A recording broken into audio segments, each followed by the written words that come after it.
Assalamualaikum warahmatullahi wabarakatuh. Apa kabar anak-anakku? Sehat selalu dan tetap semangat. Alhamdulillah, hari ini kita akan masuk pada materi KD2, yaitu fungsi dan peran Pancasila dalam kehidupan bangsa dan negara Indonesia. Adapun tujuan pembelajaran yang akan kita capai adalah 1. Kedudukan, fungsi, dan arti Pancasila. Yang kedua, arti penting Pancasila sebagai dasar negara dan pandangan hidup. 3. Nilai-nilai Pancasila sebagai dasar negara dan pandangan hidup.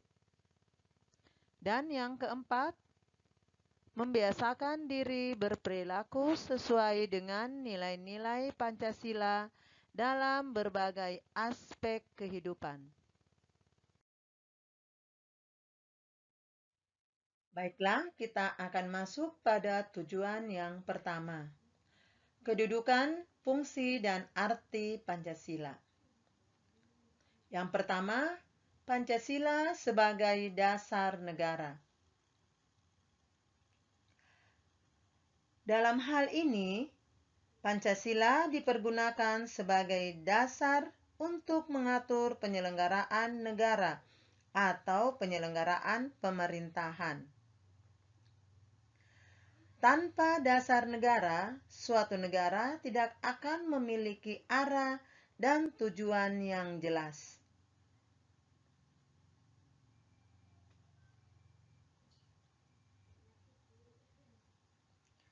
Para pendiri Indonesia telah menyadari pentingnya suatu dasar negara. Oleh karena itu, dalam sidang pertama BPUPKI pada tanggal 29 Mei sampai dengan 1 Juni 1945 dibahas dasar negara Indonesia. Jadi, sebagai dasar negara, Pancasila menjadi norma atau kaidah negara yang fundamental. Hal tersebut dapat dilihat dalam pembukaan Undang-Undang Dasar tahun 1945 pada alinea keempat dan juga ditegaskan dalam Instruksi Presiden nomor 12 tahun 1968. Selanjutnya, kita masuk pada Pancasila sebagai pandangan hidup bangsa.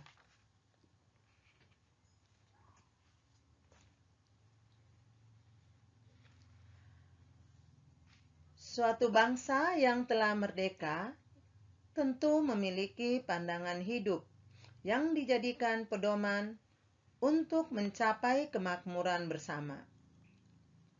Pandangan hidup tersebut digunakan untuk memecahkan berbagai persoalan yang dihadapi ketika mengatur kehidupan masyarakat dan ketatanegaraannya, baik urusan dalam negeri maupun urusan luar negeri. Dalam pandangan hidup suatu bangsa terkandung konsep dasar kehidupan yang dicita-citakan.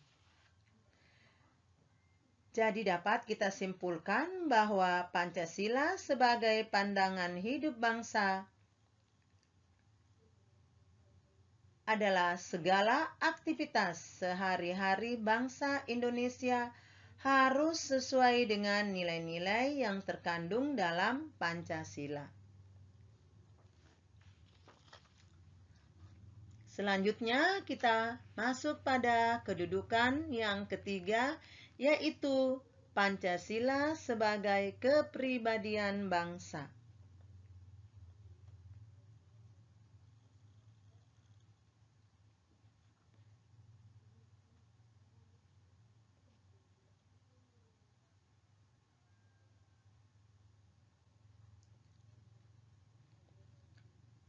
Kepribadian Indonesia merupakan refleksi dari perubahan dan perkembangan bangsa Indonesia dari masa ke masa.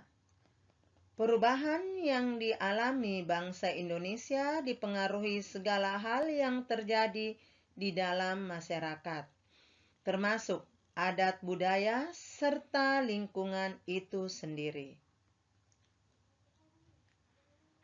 Jadi, Pancasila sebagai kepribadian bangsa Indonesia diwujudkan dalam sikap mental dan tingkah laku serta amal perbuatan bangsa Indonesia yang mempunyai ciri khas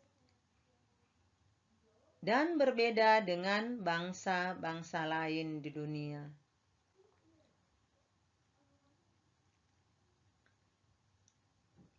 Selanjutnya kita masuk pada kedudukan yang keempat, yaitu Pancasila sebagai perjanjian luhur bangsa.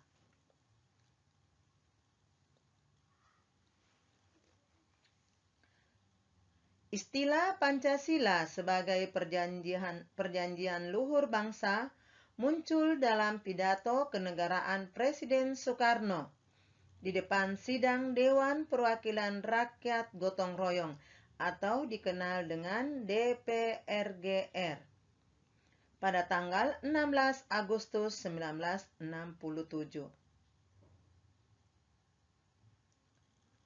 Perjanjian Luhur Rakyat Indonesia dipandang sebagai suatu perjanjian yang disepakati bersama oleh seluruh rakyat Indonesia dan harus diamalkan serta dilestarikan.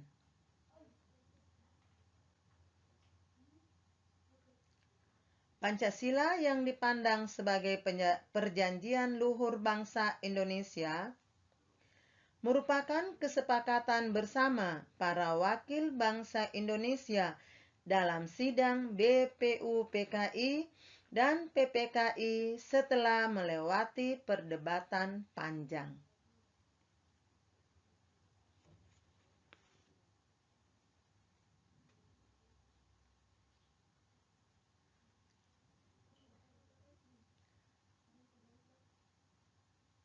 Oleh karena itu, Pancasila sebagai perjanjian luhur adalah nilai-nilai Pancasila sebagai jiwa bangsa dan kepribadian bangsa Indonesia disepakati oleh pendiri negara sebagai dasar negara. Selanjutnya kita masuk pada kedudukan yang kelima, yaitu Pancasila sebagai sumber dari segala sumber hukum.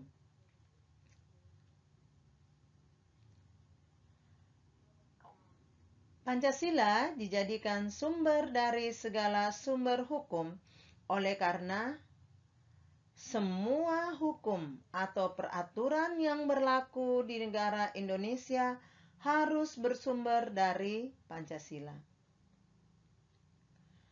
Kedudukan Pancasila sebagai sumber hukum terdapat dalam Pasal 2 Undang-Undang Nomor 12 Tahun 2011 tentang pembentukan peraturan perundang-undangan RI.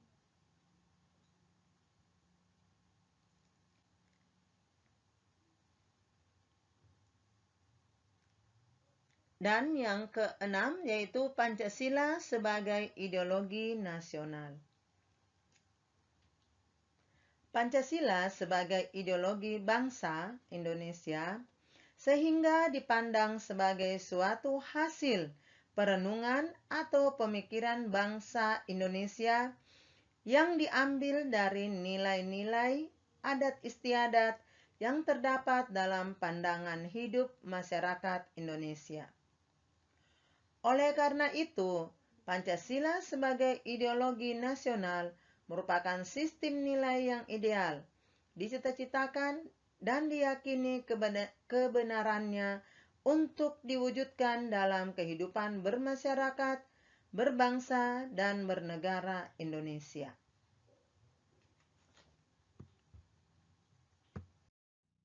Baiklah, kita akan masuk pada tujuan yang kedua. Arti penting Pancasila sebagai dasar negara dan pandangan hidup. Saat ini, kita memasuki era globalisasi. Globalisasi berarti proses masuknya ke ruang lingkup dunia.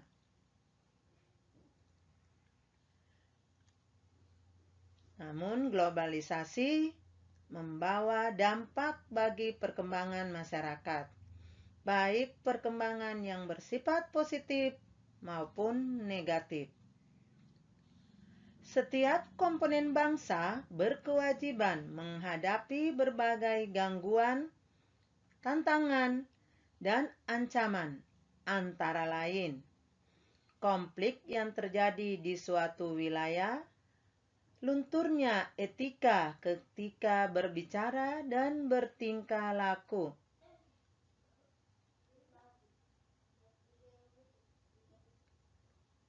Untuk menghadapi hal-hal tersebut, Pancasila adalah jawabannya. Mengapa demikian? Karena Pancasila bagi bangsa Indonesia merupakan rumus kehidupan yang dapat menjadi panduan dalam menjalani kehidupan beragama, bermasyarakat, berbangsa, dan bernegara. Jadi arti penting Pancasila sebagai dasar negara dan pandangan hidup bangsa Indonesia antara lain.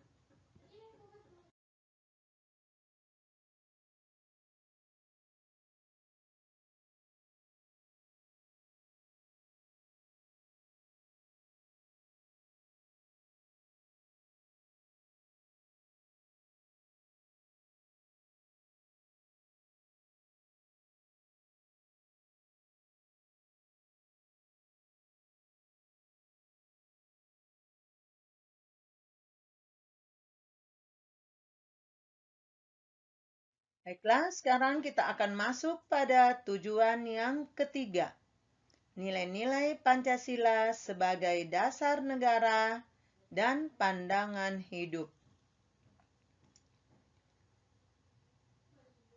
Pancasila yang telah diterima dan ditetapkan sebagai dasar negara, seperti tercantum dalam pembukaan Undang-Undang Dasar Negara Republik Indonesia tahun 1945 adalah jiwa seluruh rakyat Indonesia. Di dalam Pancasila termuat nilai-nilai luhur yang harus diwujudkan dalam kehidupan sehari-hari. Adapun nilai-nilai luhur Pancasila yang dapat dilaksanakan dalam kehidupan bermasyarakat, berbangsa, dan bernegara adalah sebagai berikut. Yang pertama, ketuhanan yang Maha Esa. Nilai-nilainya adalah sebagai berikut.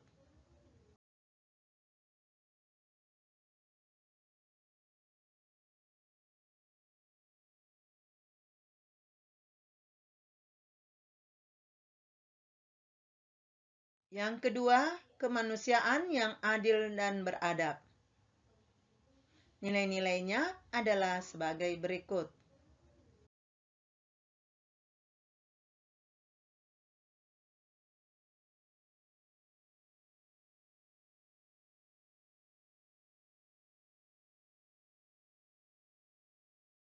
Yang ketiga, persatuan Indonesia. Nilai-nilainya adalah sebagai berikut.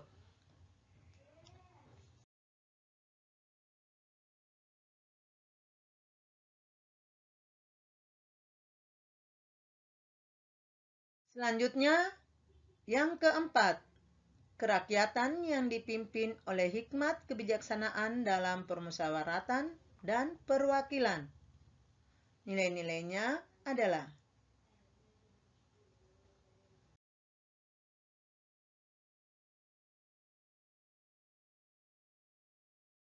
Dan yang terakhir, yang kelima, keadilan sosial bagi seluruh rakyat Indonesia. Nilainya sebagai berikut.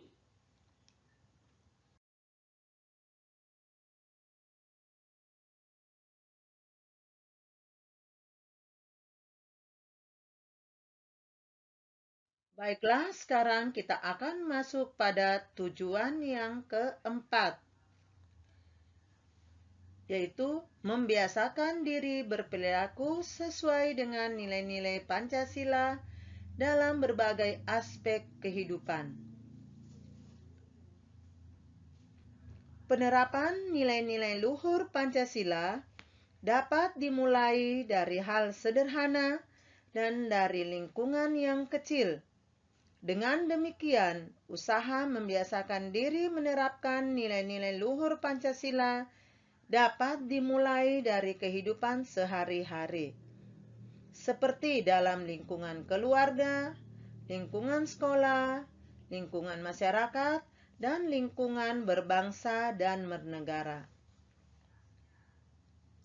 Sekarang kita masuk yang pertama, lingkungan keluarga.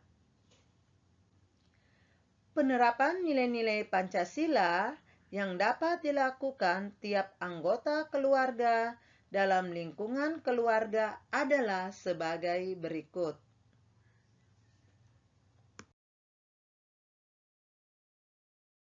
Sekarang kita masuk pada yang kedua, yaitu lingkungan sekolah.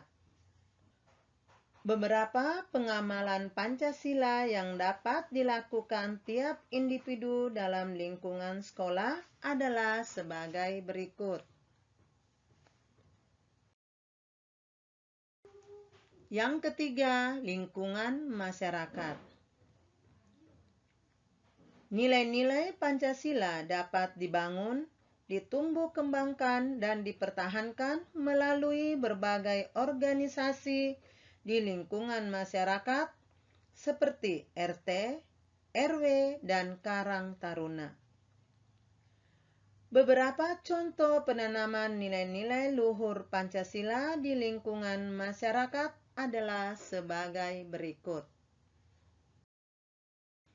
Dan yang terakhir adalah lingkungan berbangsa dan bernegara. Karakter bangsa dan negara Indonesia yang beragam mengharuskan warganya untuk menjalankan nilai-nilai Pancasila dalam keseharian hidupnya. Contoh penerapan nilai-nilai luhur Pancasila dalam kehidupan berbangsa dan bernegara adalah sebagai berikut.